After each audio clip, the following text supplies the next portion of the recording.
हाय दोस्तों, आज की वीडियो में हम बात करने वाले हैं सबसे बड़ा अपडेट जो निकल के सामने आ रहा है बीजेपी को लेकर के और पावर स्टार पवन सिंह को लेकर के। तो पावर स्टार पवन सिंह का कल प्रोग्राम था, सभी लोगों ने देखा भी होगा, कुछ लोगों नहीं भी देखे होंगे।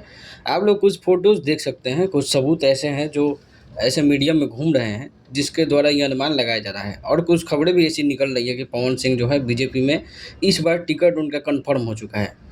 जैसे में इतने लंबे-लंबे लेख पवन सिंह के पूरे प्यार में रखा गया है, और इतने व्यस्त शेड्यूल के बावजूद भी पवन सिंह आम महोत्सव में पहुँचे थे वहाँ पे। और वहाँ स्वतंत्र राज प्रभार मंत्री हैं दिनेश प्रताप सिंह और ब्लॉक प्रमुख पीयूष प्रताप सिंह, ये सारे लोग पहुँचे थे।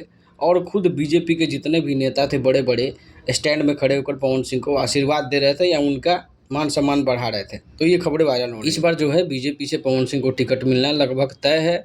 अब डेट और तारीख का भी घोषणा नहीं हुआ है कि पवन सिंह को कब इस टिकट से नवाजा जाएगा और कब ये कंफर्म होगा कि पवन सिंह बीजेपी के टिकट में शामिल होकर किस सीट से चुनाव इस पर लड़ने वाले हैं। खबरों में बने रहने के लिए चैनल को सब्सक्राइब